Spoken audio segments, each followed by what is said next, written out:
See, first of all, we must know what is recursion and what is from recursion. Recursion is just a type of a function only. It is based on a function to perform different, to perform similar operations at different instances. It may be returnable or non-returnable depending upon our requirements. As a function, we all know that is a program module which has been defined for the specific purpose for a specific program. Like that, recursion is also that. It is based on function only. Okay, we can say that recursion is a programming technique to call a function from its work. When we call function call itself only, when function takes the address of itself only to call a function, then it is known as recursion. Okay, it is essentially important to know the recursion because some program we can write only by the recursive technique only. There are some typical programs that we can use, that we can write with the help of recursion only. Recursion allows user to design the program logic by using minimum number of statements.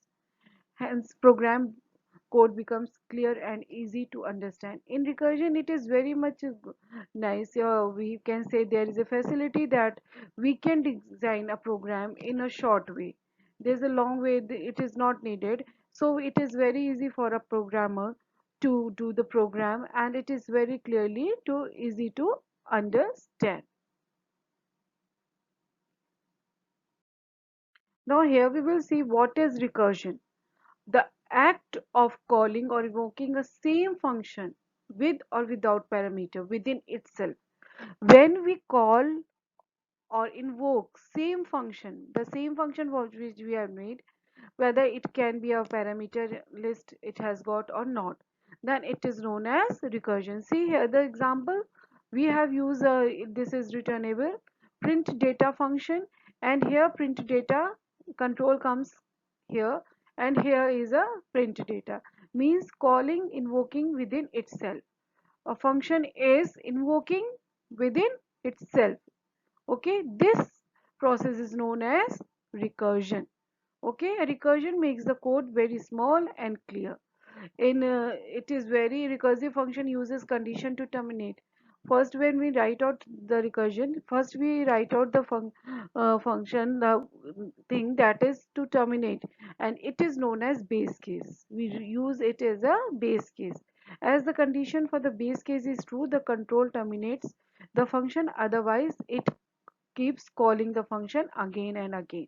Okay, we will understand with this help of, this is your method header, what the function name has here. With the help of flow chart we are seeing that with the flow diagram, is condition true, if the condition, we will here give a base case. Okay, here we will give a base case. If condition is true, then the program will terminate, otherwise the function will goes the number of times you have given. Suppose here we will write if n is less than 5. If n is less than 5, the condition will, then it will come here, otherwise the function will goes. Okay, this is called, here it is a method function name, here your base case, here number of statements, then here will be your recursive case, then same name that the function name has got. Okay, the statement that calls the function repeatedly from its block is said to be a recursive case. The function which is called from its block is known as recursive case. Now, what is the syntax of recursive function? A recursive function is written by recursive technique is known as recursive function. See here we use access specifier, what access specifier, public, private, whatever. Return type, if we are using void, then it is non-returnable. If we are using here data, this all you have done in your class 10. If you are using your data, then it is your non-returnable function. Then whatever the function we are going to take, that the name and parameter if required. Okay, now method block, what the method we are going to do. Now again we are calling that a recursive case. Okay, method name and the parameter here. Okay, this is your syntax. How we are going to write example? See, public void sample, here is example, here system or dot println recursive technique, and sample. See here, function has been called within itself. Okay. Now method call. See here, it is. Now you have method header, method block, and method call. See how the when method call, how it goes to the method header. The recursive function shown in the example call itself infinitely because no base case has been given here. Now first it is very important to know what is difference between recursion and iteration, because it also works like a iteration. It goes on working till the base case is true. Now see how we will say the recursion creates multiple repetition from beginning of the function. Iteration repeats a block, a part of a function. It repeats a block of a function. Recursion is always used in a function. Iteration is used in a function as well as in a main method also. We can only use recursion used in a function only, but it can be called in the main function also. It reduces the size of the code. It makes the code longer. Iteration makes our code longer. Recursive technique takes more time to execute.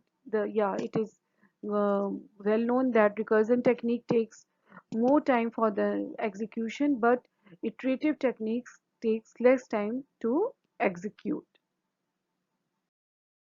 Here see what are the advantages of recursion. See there are four advantages due to the following reasons.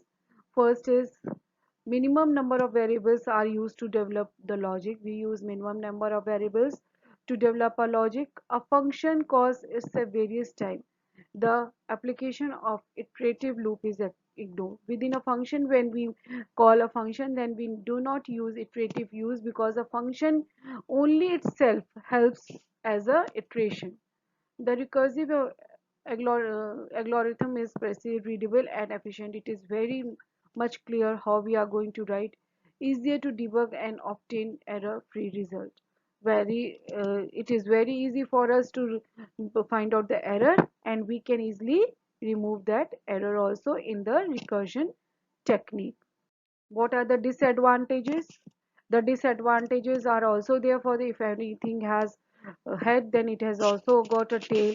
It means if anything has advantages, then it must have a disadvantages also. See, the first disadvantage is that recursion takes more execution than iteration. It takes more time. It may result in stack overflow if recursion or call continues. It may result in stack overflow. Stack, this is a new word for you all. Okay, it means that it works on a stack. If we take out if we put a piles of book one by one, which book you will first take out? The book which you have put last. Okay, which, remember that you will take out the book which you have put last. So it works, stack works on LIFO technique. Last in, first out. Whatever the data you have put in last, it will firstly take out. So recursion may work on this technique. It occupies more space in stack. It occupies a lot of space in the stack memory when we do stack memory. Okay.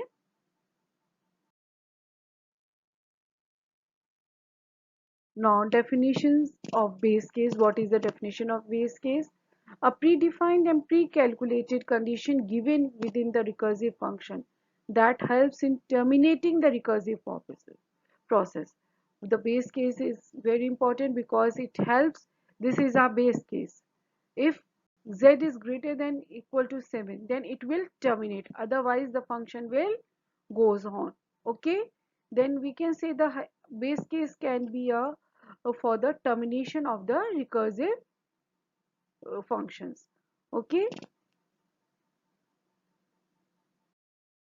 Finite recursion, when we get a definite we give a definite number of times that how much time the function can be calculated, then it is known as finite number of recursion. See, calling or invoking same function within itself in the presence of base case predefined or pre-calculated is known as finite recursive function. The following are the examples. See here, finite number of time has been given, n is greater, then or less than 3. Okay, see here number of times have been given.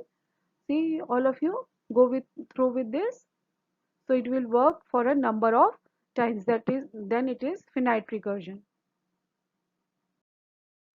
Infinite recursions, it is obvious when there is no number of times have been given, it will work infinitely, calling or invoking same function within itself in the absence of base case. When no base case is there, then it is known as infinite recursive function technique or endless. See there, here no base case has been given, here just a function name, a printing statement, and again a function for invoking.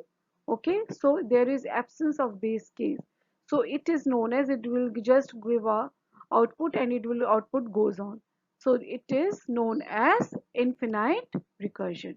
I'll send PDF of this PPT. Each and every point should be noted down in your class registers. Okay, in the next PPT I'll explain you with recursion with the help of examples programs.